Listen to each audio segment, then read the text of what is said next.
Hello everyone, welcome back to another episode of Technologyglance.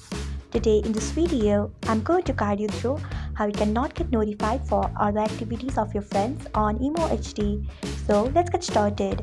Firstly, open Imo HD app in your device, then tap on your profile icon. Next, tap on settings. After that, tap on notifications, then tap on friends activity.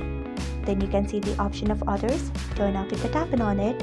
So this is how you cannot get notified for other activities of your friends on Imo HD. Thanks for watching. If you found this guide helpful, we would love it if you hit the thumbs up button below.